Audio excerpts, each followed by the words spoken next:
Hi again then guys, and so we've got another PP specific circuit setup for you today, and this time it's actually a requested build for the Audi Le Mans Quattro concept. I personally think that this car is actually better than both the V8 and V10 road versions. The handling, I would say, is significantly better. Now, I've gone for 575 PP because no PP was specified, it was just a competitive tune.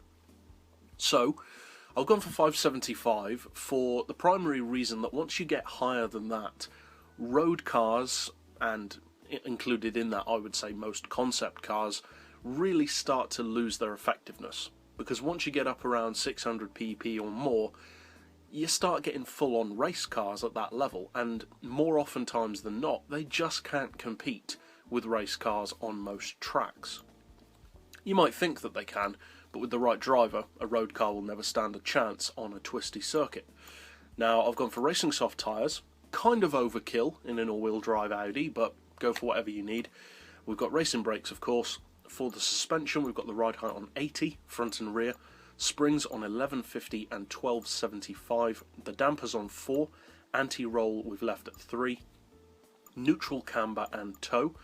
We'll come back to the gearbox in just a second. For the diff, I've got the initial torque on 10, a little bit higher than the rear, and the acceleration and braking all as high as possible. And the reason why I've done that with the front initial torque is to stiffen up that front end a little bit, and you can feel that.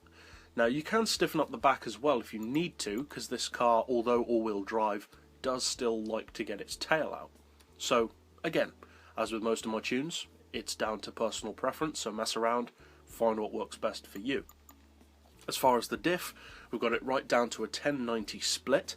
Again, you can change that up, and obviously that will reduce the tail happy nature, but also expect it to become stiffer around corners.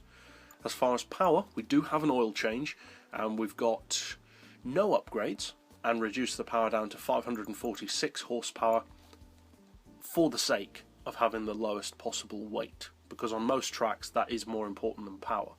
And finally, for the gearbox, we've got an auto setting of 205, then for the individual gears, 3.9, 2.6, 1.9, 1475, 1175, and I believe that should have been on 950, I'm not sure why that moved, with a final drive of 2.8. So that's it overall for the mechanical setup. Now let's take it out to the track to see what it can do.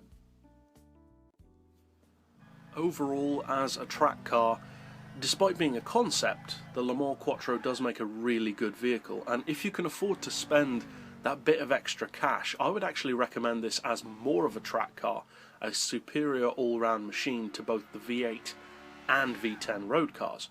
They both have their advantages, of course. The V10 is more powerful, they're both a lot cheaper than this car, and they are both, of course, premium. I prefer this car though. The handling, I would say, is far better, it feels more like a race car, and despite the fact that it has reduced power, it has a really good mix of straight-line performance and handling. As I said, it does like to get the tail out, but being all-wheel drive, it's relatively easy to control that, and it's also very fun to drive. So, if you decide to use this 575 PP tune for the Le Mans Quattro concept, obviously I hope you find it fun and competitive for said racing. And that's it overall for this PP build, so I'll see you guys next time, and as always, thanks for watching.